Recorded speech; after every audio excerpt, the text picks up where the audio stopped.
ஏற்கனவே இருந்த எம்எல்ஏ ஒண்ணுமே பண்ணல. இதுதான் உண்மை. என்று சொன்ன 5 பேரூராட்சிகளையும் 5 நகராட்சிகளையும் ஒருங்கிணைத்து மாநகராட்சியாக தரம் உயர்த்தப்பட்டதை தவிர எந்த அடிப்படை வசதிகள் இந்த தொகுதியிலே இந்த மாநகராட்சியிலே செய்து தரப்படவில்லை என்பதுதான் நிதர்சனமான உண்மை.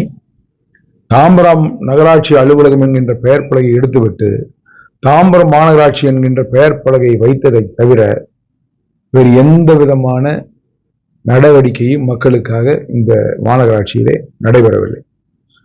இன்றைக்கு மாநகராட்சியை பொறுத்த மட்டில் சொல்லோனா துயரத்தை நாட்டு மக்களுக்கு பரிசாக வழங்கியிருக்கிறது. முதல் மாநகராட்சி, அதாவது மாநகராட்சி தோற்றுவிக்கப்பட்டு முதல் 5 ஆண்டு காலத்திலே இப்படிப்பட்ட கொடுமைகள் மக்களுக்கு இழைக்கப்பட்டிருக்கிறது என்பது எனக்கு வேதனையாகிறது. 25 மாநகராட்சிகளிலே சொத்து வரி அதிகமாக உயர்ந்திருக்கக்கூடிய மாநகராட்சி இந்த மாநகராட்சி. மாநகராட்சிக்கான ஒரு அலுவலகம் கிடையாது. மாநகராட்சிக்கான காவல் ஆணையரகம் இந்த தொகுதியில் இல்லை, சோழிங்கநல்லூரில் இருக்கு. மண்டல அலுவலகங்கள் கிடையாது. எல்லாம் அது சமூக நல கூடங்களிலே இயங்கிக் கொண்டிருக்கிறது. இப்படிப்பட்ட நிலைமை மாநகராட்சியில நிலவுகிறது. இங்க இருக்கக்கூடிய பூங்காக்கள் எல்லாம் சமூக விரோத கூடாரங்களாக இருக்கிறது. இங்கு உள்ள நீர்நிலைகள் எல்லாம் கழிவு நீர் குட்டைகளாக இருக்கு. இங்கு பார்த்தாலும் போக்குவரத்து நெரிசல்கள். நாம் எல்லாரும் தோசை கல்லுல வார்த்து பார்த்திருப்போம். ஆனா இந்த மாநகராட்சி சாலைகளிலே கருப்பு தோசையை வார்த்து கொண்டிருக்கிறது. இதுதான் இங்கே இருக்கக்கூடிய அவலம். எனவே இதனை மாற வேண்டும் என்று மக்கள் விரும்புகிறார்கள். மாற்றத்தை விரும்பக்கூடிய மக்களுக்கு அனைத்து இந்திய அண்ணா திராவிட முன்னேற்ற கழகம் ஏற்றத்தை தரும் என்கின்ற நம்பிக்கை எனக்கு இருக்கிறது. இன்றைக்கு இந்த மருத்துவமனையில போதிய டாக்டர்கள் இல்லை, போதிய செவிலியர்கள் இல்லை, போதிய உபகரணங்கள் இல்லை. எந்த நோயாளிகளும் அங்க போனா உடனடியாக அவர்கள் ராஜீவ்காந்தி மருத்துவமனைக்கு தான் ரெஃபர் செய்யப்படுகிறார். இதுதான் அங்க உள்ள நிலைமை. எப்பவுமே ஹாஸ்பிட்டலுக்கு பின்புறம் தான் பிணவரை இருக்கும். ஆனா இங்க ஹாஸ்பிட்டலுக்கு முன்னாடியே பிணவரை இருக்குது. இதுவே அங்க போகக்கூடிய நோயாளிகளை ஒரு அச்சத்தை ஏற்படுத்தக்கூடிய விஷயமாக நான் பார்க்கிறேன். இப்படிப்பட்ட நிலைமை கண்டிப்பாக மாறும். மாவட்ட தலைமை மருத்துவமனை இன்றைக்கு அவசரமாக தேர்தலுக்காக திறந்து வைக்கப்பட்டிருக்கிறது. எந்த விதமான போதிய வசதிகள் அங்கு இல்லாத ஒரு சூழ்நிலையில தேர்தல் வந்திருக்கிறது. அண்ணன் எடப்பாடியாருடைய ஆட்சி ஒரு தரமான மருத்துவமனையாக இங்கே உருவாக்கி தரும். எப்பவுமே ஒரு எஸ்டிமேட்டு ஒர்க் ஆர்ட் என்னும் போது அதுல குறிப்பிட்ட கால அவகாசத்துக்குள்ள அந்த பணி நிறைவேற்றப்பட வேண்டும் என்கின்ற நிபந்தனையுடன் தான் அந்த உத்தரவு வழங்கப்படும். ஆனா அதிகாரிகளும் சரி, இங்க இருக்கக்கூடிய அரசியல்வாதிகளும் சரி, ஆட்சியாளர்களும் சரி, அதனையெல்லாம் ஒரு பொருட்டாக எடுத்துக்கொள்ளவில்லை. சம்பந்தப்பட்ட ஒப்பந்ததாரரை அழைத்து அவர்கள் மீது நடவடிக்கை எடுக்கப்படும் என்கின்ற தகவல்களை அவர்கள் எடுத்து சொல்லி உரிய நேரத்திலே அந்த பணிகளை முடித்து தர வேண்டும் என்கின்ற உத்தரவாதத்தை பெற வேண்டும். அப்பொழுதுதான் அந்த பணி உரிய நேரத்தில் நிறைவேற்றப்படும். நீங்க ஒரு பணியை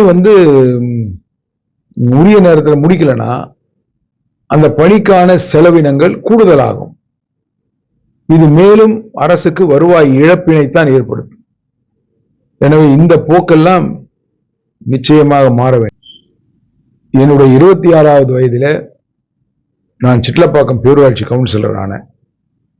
அதற்கு பிறகு சிட்லப்பாக்கம் பேரூராட்சி துணைத் தலைவர் ஆனேன்.